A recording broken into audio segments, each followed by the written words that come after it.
Hey there, and thanks for the question. Just so you know, on Shmup Dev, which is the Reddit subreddit that I run, create it and run, I guess. Avid Tomato is asking. They are currently making a bullet hell. It's one of the first games, and they're doing it in Godot or Godot, depending on how you want to pronounce it.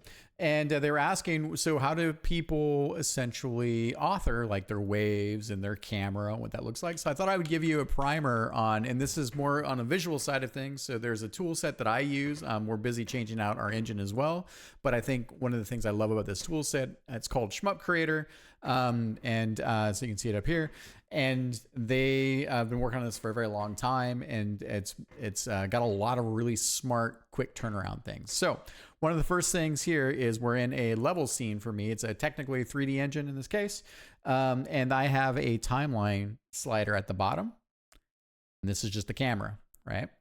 And this is super cool. So I can be in normal camera mode and see what's going on in the editor. And the best part about this is I can press a button, the tab button, for instance, and I immediately start exactly where I'm at in the camera.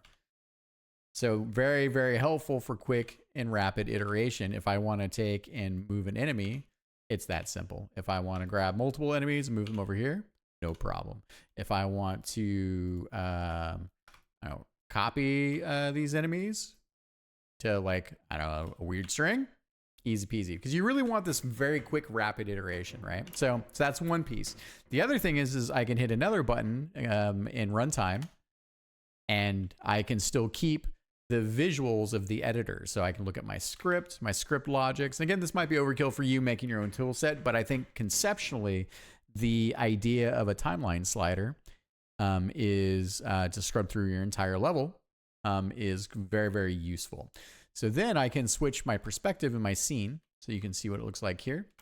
And essentially what I have is I have the camera itself. So this is me grabbing the camera around. And one of the things you can do is you can click on the camera, and you can see basically that you have, they're called waypoints.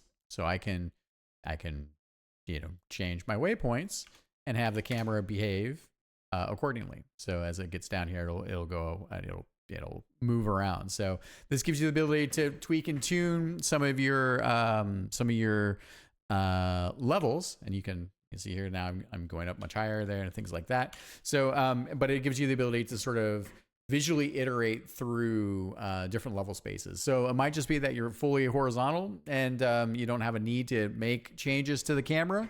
And that might be fine too, but having a system like this also means you can do some cool stuff with, if you want to have a giant boss reveal coming from the bottom of the screen, you can essentially do that, and then have, instead of moving the pixels in a direction, you can move the camera down, so it sort of is progressing through. But also it's very good for like vertical gameplay and moving through a bunch of stuff and things like that. Okay, so that's one piece there.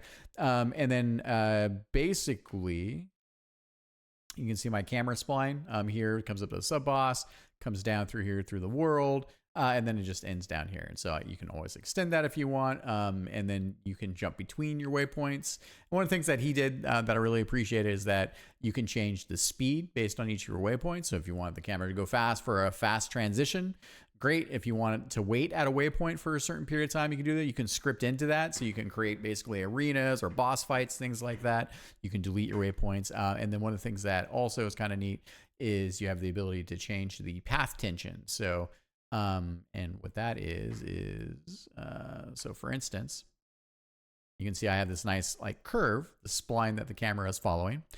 And if I change the path tension here, it will try to create a more smooth path. If I change the path tension to 0 between the points, then they're very hard paths. I think the camera actually does like a loop-de-loop there. So there's a bit of logic in terms of dragging around and doing the spline. Again, a lot of stuff is overkill, but I thought I would share with you kind of what the workflow looks like. And I think probably the key takeaways are very quick, non-compile, very quick, very minimal compile, being able to look at your level and your camera from different perspectives, which is important. And then I think probably the best in class aspect is essentially the timeline editor, which I really appreciate because it's nice to work with visually, but also at the end of the day, you might want to be changing your spawns, and you want to be able to at any point during your level very quickly start and then see what's happening. And so that probably brings us to the last piece here, right? So on the camera itself, so this inner area, the yellow, that's what's rendering. So that's what the player sees.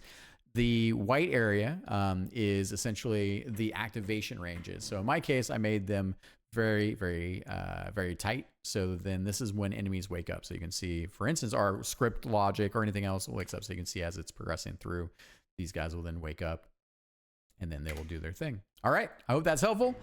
I will see you next time.